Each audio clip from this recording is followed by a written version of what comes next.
Di awal film kita akan melihat Windshare beserta Heather yang sedang ditarik oleh Dagur dan armadanya. Kala itu Haikap mencoba untuk menyelamatkan Heather dengan menembak rantai yang mengait Windshare dan Heather. Namun sayangnya, Dagur ternyata memakai rantai yang berasal dari kapal Reaper, sehingga rantai tersebut tahan akan serangan naga. Nice try, Hiccup! Haikap yang tidak kehabisan akal pun mencoba mendekat untuk melihat kelemahan senjata tersebut, hingga kemudian dia menemukan celah di mana derek dari rantai dapat dihancurkan. Untuk itu, Toothless pun langsung menembak semua derekan di kapal Berserker, sehingga Heather pun dapat dilepaskan. Heather, you can't take on Dagger and his fleet all by yourself. Setelah lepas, Heather bukannya kapok, dia malah ingin menyerang Dagur yang kala itu memang senjata pengaitnya sudah hancur oleh Haikap. Namun, Haikap meyakinkan Heather jika nanti dia akan menemani Heather tatkala menyerang kembali. Lalu untuk saat ini, dia harus mundur terlebih dahulu. But this is suicide too. Heather akhirnya mau menuruti Haikap. Mereka langsung pulang ke markas naga. Then you know why he has to pay. Di perjalanan pulang, Heather sempat berterima kasih dan meminta maaf karena sudah keras kepala. Dia juga menceritakan kisahnya di mana keluarga yang sudah dibantai Berserker sebenarnya bukan keluarga aslinya. Heather menjelaskan jika dia tidak tahu keluarga aslinya. Yang hanya dia ingat ialah tangan dari ayahnya serta tanduk yang diberikan ayahnya. I don't know if it's supposed to mean something, but A little luck never hurts either.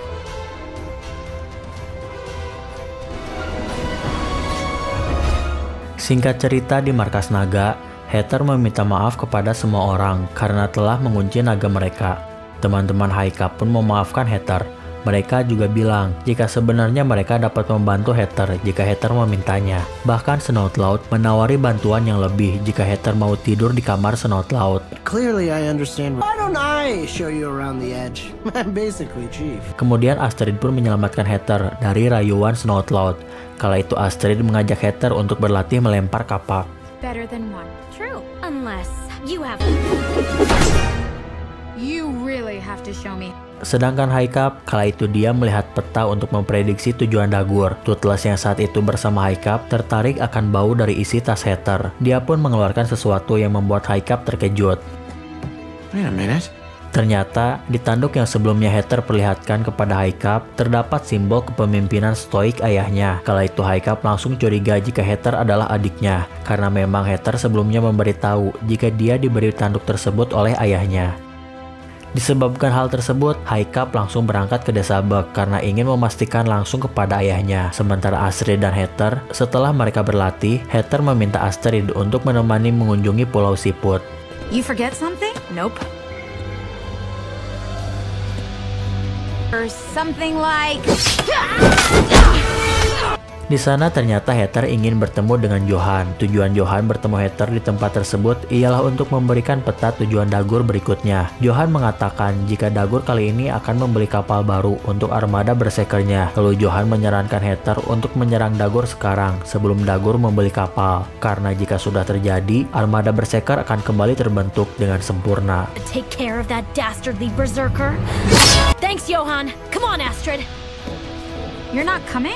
Hiccup! From my lips to Odin's ear! Kembali lagi ke Haikap. Di saat dia sampai di desa Bug, dia langsung menemui ayahnya di aula desa. Di sana dia langsung memperlihatkan tanduk yang tertera lambangnya tersebut. Stoik sempat kaget melihat tanduk tersebut berada pada Haikap. Kala itu Haikap memberitahu ayahnya jika dia mendapatkan tanduk tersebut dari Heather. Lalu Heather menerima tanduk tersebut dari ayahnya. Haikap pun saklek menanyakan apakah Heather adalah saudarinya. Give it to her. Dad? Is Heather my sister? It does. Yes. Heather.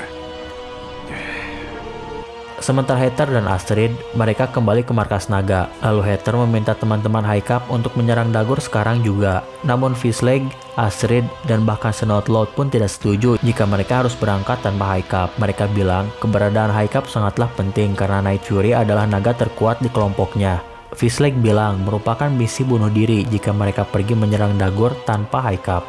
Mendengar hal tersebut, Heather pun langsung kecewa karena memang dia ketakutan jika Dagur sudah mendapatkan kapal baru. Heather juga menyinggung mengenai tawaran mereka di awal tentang menemaninya saat penyerangan. Sehingga teman-teman Haikap yang tidak enak karena sudah berkata seperti itu di awal, memutuskan untuk pergi menyerang Dagor tanpa Haikap. Oh, that's not really my record. So, what changed your mind? Now, Hiccup will be able to find us. Kemudian di saat Haikap pulang dari desa Bug, dia kebingungan karena di markas naga tidak ada orang sama sekali. Hingga Toothless menemukan peta tujuan Dagor yang membuat Haikap yakin jika mereka pasti sedang menyerang Dagor.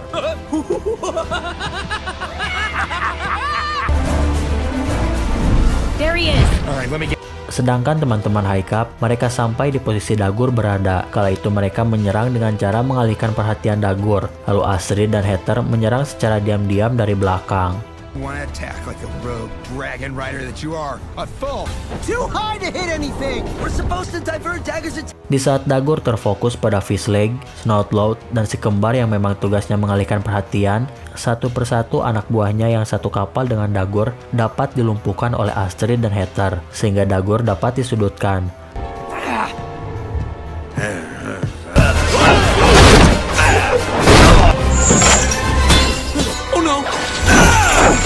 Sebelumnya Astrid dan Heather mempunyai kesepakatan untuk tidak membunuh Dagor dan akan menjebloskannya kembali ke Outcast. Namun ternyata dendam Heather membludak tatkala dia sudah menangkap Dagor. You two! Don't! You promised us a capture mission! Sorry, Astrid.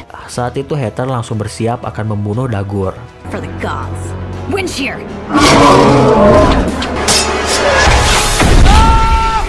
Untungnya Haikap yang datang tepat waktu berhasil menghentikan Heather. Haikap bilang jika Heather tidak bisa membunuh Dagor karena Dagor adalah kakak kandungnya. Carved in my horn?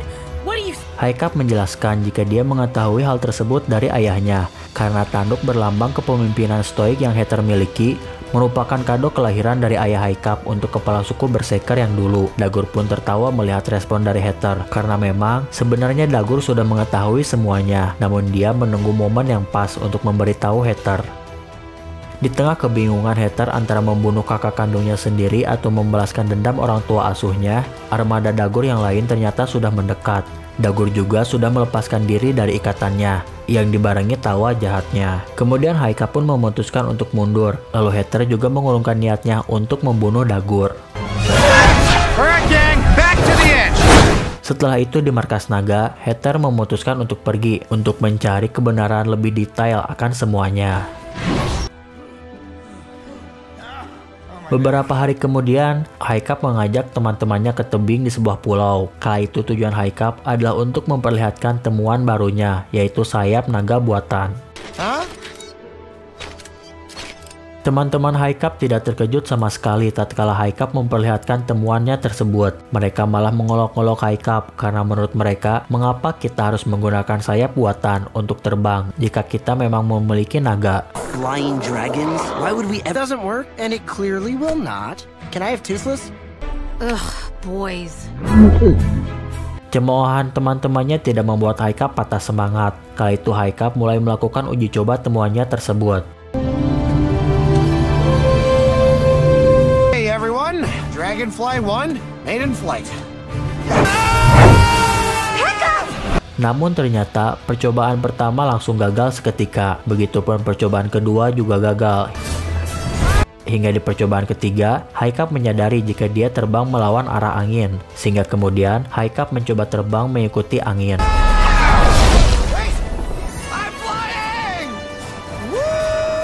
Kemudian percobaan tersebut akhirnya membuahkan hasil. Haikap dapat terbang, akan tetapi dia tidak bisa mengarahkan sayap buatannya, sehingga tatkala Haikap sudah mendekati tebing, Haikap langsung meminta tolong kepada Toothless.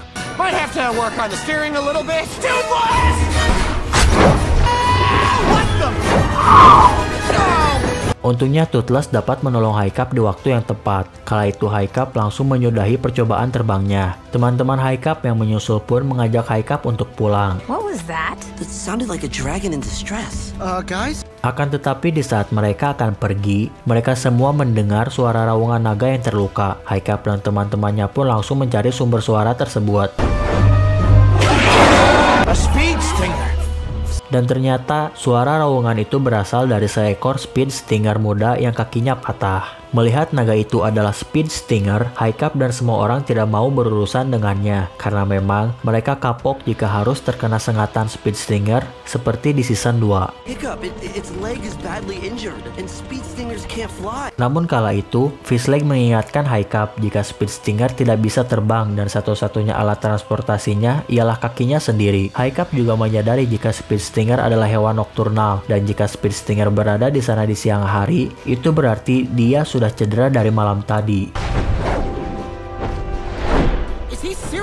Oleh karena itu, Haikap pun memutuskan untuk menolong Speed Stinger muda tersebut. Kala itu mereka berencana untuk memasangkan bidai pada kakinya yang patah, di mana si kembar ditugaskan untuk menangkap ekor dan menahan kepalanya. Set the splint with these broken pieces of dragon.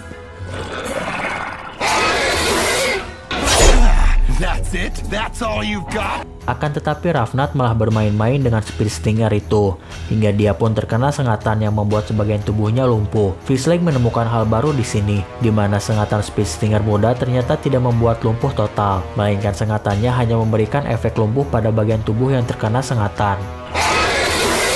Tafnat yang melihat Speed Stinger yang agresif mendapatkan sebuah cara untuk menangkapnya, di mana dia mencoba memancing Speed Stinger agar menyerangnya. Lalu di saat Speed Stinger mencoba berjalan, dia langsung terjatuh kesakitan.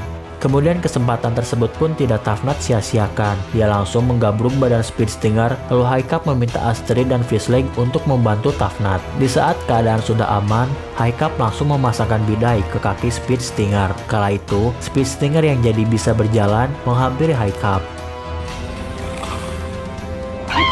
Hal yang membuat Fishleg terkejut di sana ialah Haikap mencoba menjinakkan Speed Stinger yang dikenal agresif, dan ternyata dia berhasil. Tak terasa matahari sudah terbenam. Haikap dan teman-temannya memutuskan untuk pulang ke markas naga dengan membawa Speed Stinger muda untuk disembuhkan. Namun ternyata dari belakang kawanan Speed Stinger yang memang ingin menyelamatkan anggotanya mengetahui jika anggotanya tersebut dibawa oleh Haikap.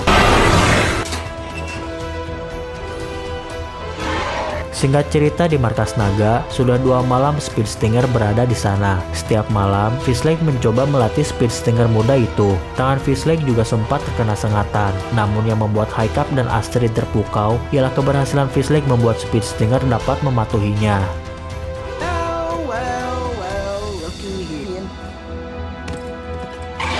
Namun Speed Stinger ternyata belum sepenuhnya jinak. Hal tersebut dapat dilihat di saat Snoutload datang untuk meminta Haikap membuang Speed Stinger. Snoutload kala itu datang dengan nada yang tinggi, sehingga Speed Stinger yang kaget pun langsung merasa terancam. Songklaknya Snoutload, dia malah mencoba memancing emosi Speed Stinger, hingga keadaan pun tak dapat dikendalikan.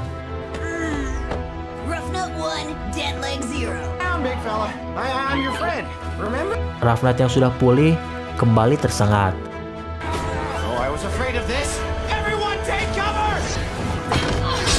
Barf yang sedang malaung juga tersengat. Untungnya Toothless yang sigap langsung mengarahkan Speed Stinger muda untuk memasuki kandangnya, lalu menguncinya.